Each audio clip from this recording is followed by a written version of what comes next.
Okay, you're saying that C prime at 3.5, you'd subtract those, put it over 1. You did need units, because it said indicate units of measure. So units mattered, it was ounces per minute. 1.6 ounces per minute.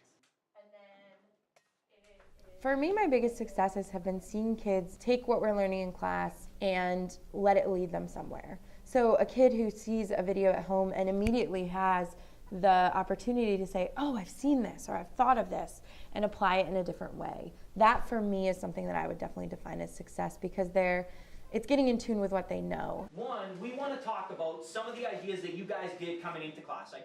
It's a class that creates so much more flexibility and independence and responsibility for them, and like with most things, a chance to do great things and a chance to fail a little bit and feel the pain of falling behind or not staying on top of the work you have to do. And I think the balance is allowing students to fail a little bit with that safety net so that we can get them back on track and allow them to continue on and be successful ultimately.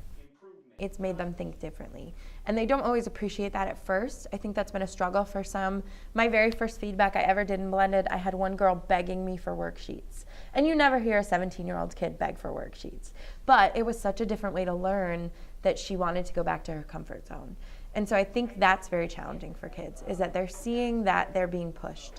But I've had students come back from college who've said, this is exactly like college, and I am so much better off now than I would have been had I not taken it. Well, it really taught me responsibility, like with the work, because I know this year I want to go to college after I graduate, and it'll really teach me how, like, if I get a job in college, how to balance that with school and everything.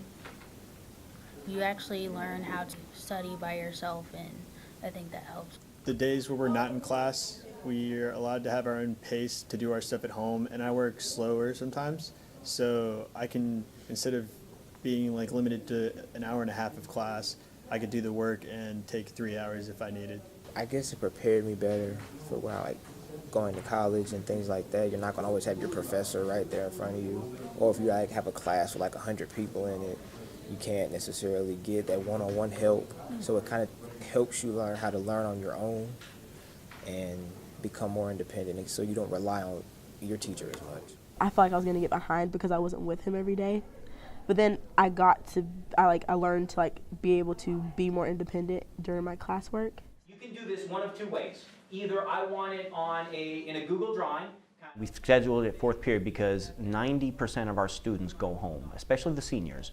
More than likely they choose another time during the day or night or the next day that they work, and they have that flexibility. Typically when students are home, I try to use that as time for two things. One is background knowledge, and the other is time to really highlight skills and practice them. Then when they get to class, that time I feel like is so precious. That is time where the kids are working in groups, doing problem solving, doing inquiry-based activities to really dive into content, and where they're trying to challenge themselves and challenge each other. In a traditional class, you're walking around, you're trying to circulate and see where they are, you're doing informal assessments, but it's just not as data-driven. I have so much data from my blended class because it's all there in one system. I can get them to digitally collaborate and digitally participate and require them to, and shy isn't really an excuse there, and they forget that they're giving their thoughts, and often analytical thoughts and thoughts that could be a little bit wrong, and they're okay sharing that in that setting a little bit more. It doesn't seem nearly as intimidating. I think the biggest challenges for me have been twofold. One has been student motivation. Those are the ones I really tell you to focus in on. You're not with them all the time to make sure they're on task, or they're doing what they need to do, but are they doing it while they're doing 10 other things? Because this really is a multitasking generation, and they aren't necessarily comfortable with, you have a video to watch or you have an assignment to do, focus in on it. So that's definitely been a challenge. The other challenge has really been learning to manage my time. And in the same way that I think you learn to choose your battles in teaching in general, you have to learn to choose your battles in blended. What assignments are worth me taking the time to read through and give very specific feedback on, and what assignments aren't. And that's been something that I've had to take time to learn. Okay, next one, arc sign. There is no formal time built into our day for collaboration at this point. The lucky thing about us has been people who've decided to take on blended learning, I think, are people who are naturally collaborative. and naturally like a challenge. And so we know that we don't know everything. So we have an almost constant chain of emails going back and forth of, how did you do this? Or how do you think you do this? We even do at the end of the semester, we always kind of get together or even just send an email and say, what did you learn last semester that I could pull from? And so that's something that's definitely been helpful. But it's not something I think you can do alone. You have to have time to collaborate with people. It's its own derivative, right? This is a really interesting little thing. It's almost like a digital bulletin board. Easiest way to explain it is, it's like being a beginning teacher again.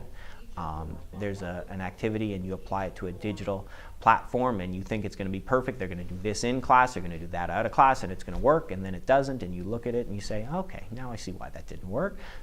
It's a new framework. It's a new way of operating, and it offers as many opportunities as anything.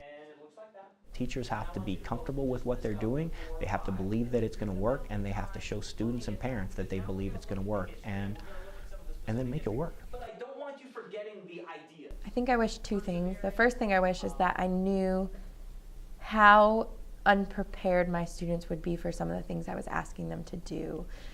Even though I think that our whole educational culture is moving to a more problem-solving based approach, there's still a lot of rote in what our kids do. And there's a lot of sit and get, and there's a lot of responsibility on the teacher. And I really had to learn that the kids are going to need to be taught more than the content. They're going to need to be taught the background skills of time management and of learning to learn in a different way. The other thing I wish I'd known was just the amount of work it would be. I thought if I front-loaded all of my videos and I really had activities prepared that I would be ready to go. And as a blended learning teacher, you have to be constantly adaptive because you really don't know what they're going to get and what they're not when they're at home. You remember pasta day, way back. We took pasta and we drew secant lines between these, right? And then we moved. I feel like I'm pushing myself and I'm learning just as much as my students are. I think it's also made me much more vulnerable as a teacher, which is something that's made me a better teacher. So I've had to be able to hear a 16-year-old say to me, this was terrible and didn't work, or this was great and I really liked it, and learn to get feedback from kids on a regular basis. I really felt like they were part of that learning experience for me. So it's made me stronger even outside of my blended classes.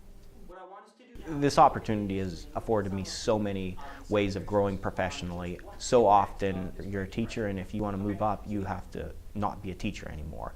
And that was not something I want to do. I have no desire to move out of that role. So the opportunity culture allowed me an opportunity to still be in the classroom and still be a great teacher and challenge myself and enjoy the time I get to spend with my students, but also become a pioneer within the school, within the district.